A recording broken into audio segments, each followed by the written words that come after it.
Costa Rica y su estrategia de crecimiento. ¿Está funcionando para todos? Esa es nuestra entrevista de hoy.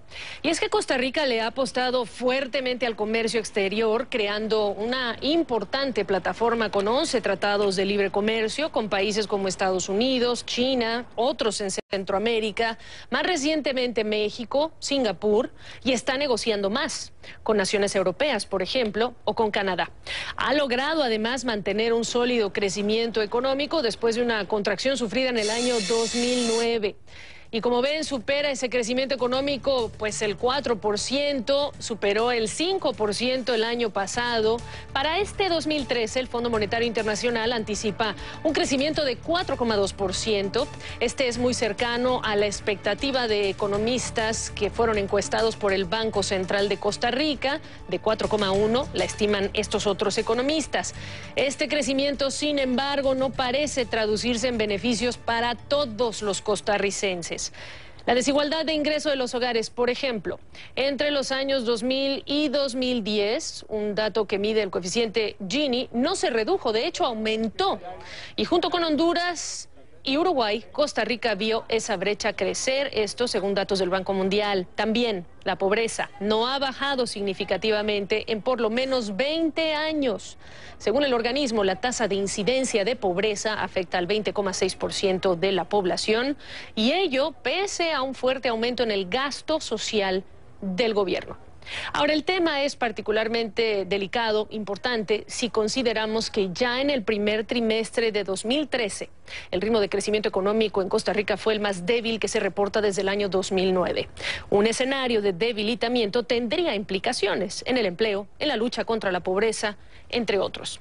Pero entonces, ¿por qué no han mejorado estos indicadores sociales de manera decidida? ¿Acaso la estrategia de crecimiento no está incorporando estrategias para todos? Se lo pregunto ya a Juan Carlos Hidalgo, analista de políticas públicas sobre América Latina del Instituto Cato en Washington. Juan Carlos, ¿cómo estás? ¿No es una estrategia que incluya a todos los sectores en Costa Rica? ¿Qué dices? No lo es, solo falta ver los números que usted mencionó, Gabriela. Una tasa promedio de crecimiento anual en los últimos 25 años de 4,7%, lo cual es bastante saludable. Sin embargo, la pobreza en el 2012 era del 20,6%, en 1994 era del 20,4%, o sea, no se ha movido la línea de pobreza. La desigualdad va en aumento, uno de los pocos países latinoamericanos que ha visto un aumento de la desigualdad en la última década. Y bueno, claramente eso refleja que la generación de riqueza no le está llegando a todos y que se está concentrando en los sectores de más alto ingreso del país. Para mí es una estrategia de desarrollo que ha premiado muchísimo las exportaciones, ha premiado muchísimo el sector externo costarricense a costa de los consumidores y a costa de los salariados costarricenses. ¿Por qué me dices que a costa de ellos? Perdón que te interrumpa, porque cuando uno habla de una estrategia exportadora, naturalmente pensamos qué buena noticia, es un país abierto al mundo, es un país que ha basado, pues tiene una plataforma interesante, diversificada en sus exportaciones. ¿Cuál es ese lado oscuro, Juan Carlos? Sí, bueno, la estrategia de apertura comercial se ha basado básicamente en buscarle mercados a las exportaciones, pero al mismo tiempo el país se ha permanecido muy cerrado en materia comercial, especialmente cuando se trata de la importación de productos básicos, que son los que benefician a las clases más populares. En Costa Rica, por ejemplo, tenemos altos aranceles sobre productos como la leche, productos como el pollo, productos como el arroz, etcétera. Existe un alto proteccionismo ahí que hace que los pobres tengan que gastar mucho más de sus ingresos para poder comprar estos bienes. Por ejemplo, hace unos años hubo un par de economistas costarricenses que realizaron un estudio en donde analizaron el ingreso de las 70,000 familias más pobres del país y vieron en qué gastan la plata estas 70,000 familias costarricenses, las más pobres del país, y encontraron que gastan el 40% de sus pocos ingresos en pagar el sobreprecio de esos bienes de consumo básico que son altamente protegidos mediante aranceles. ¿Qué me dices? Vea qué interesante, Gabriela. Sí, vea qué interesante, este proteccionismo a estos bienes no se da para beneficiar a productores pequeños nacionales, se da para beneficiar a grandes oligopolios. En el caso de Costa Rica, la empresa Dos Pinos, que es una cooperativa enorme que exporta a China, exporta a México, exporta a Panamá y de todo, es la que se ve beneficiada con este proteccionismo. Lo mismo es el caso del pollo, lo mismo es el caso del arroz. Se está beneficiando a grandes productores, a grandes corporaciones y castigando a los consumidores más pobres. Bueno, ya que hablas de los consumidores más pobres, ¿qué decir entonces de la inflación? Bueno, la inflación ese es otro. El hecho de que Costa Rica apostara tan fuertemente al sector externo a promover las exportaciones hizo que durante muchos años el Banco Central adoptara una política cambiaria tendiente a tener un tipo de cambio subvaluado, un tipo de cambio subvencionado básicamente para el sector exportador, sí, que las exportaciones fueran baratas.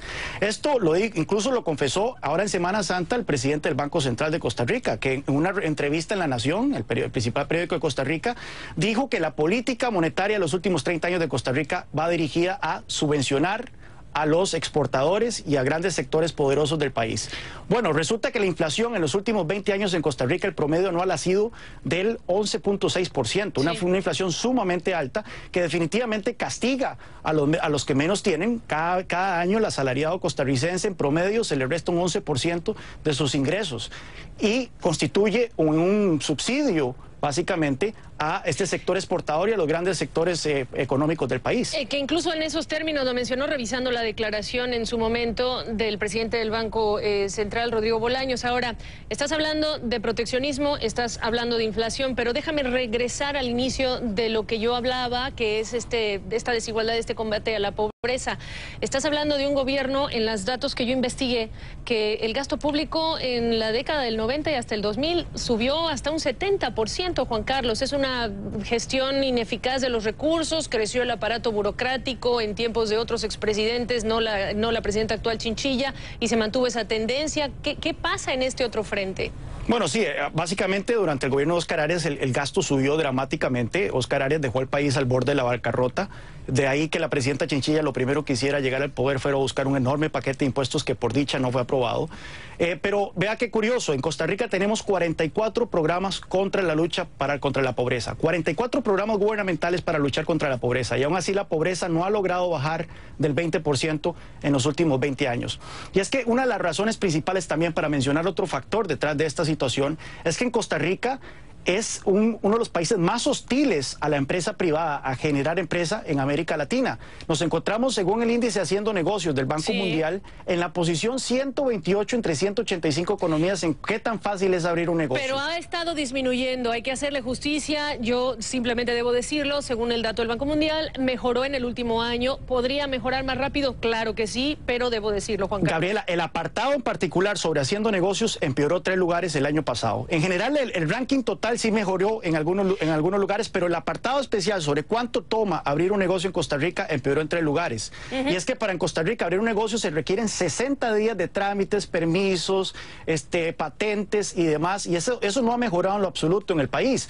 Básicamente lo que tenemos en Costa Rica, Gabriela, es una estrategia en donde la clase gobernante quiere que los costarricenses sean ya sea empleados de zonas francas o empleados públicos. Y si no es en ninguna de las dos opciones, ojalá que estén entonces en asistencialismo social. Bueno, y por acá algunos costarricenses que me han escrito en @gfrías hablan también de que no nada más queremos ser un sector o un país visto como de servicios. Se acabó el tiempo. Juan Carlos Hidalgo, hay mucho que decir, siempre reconociendo que Costa Rica ha crecido, que es un líder en innovación, pero hay posibilidades de ser mejor en el caso de este modelo económico. Gracias, Juan Carlos Hidalgo, del Instituto Cato. Buenas noches. Buenas noches.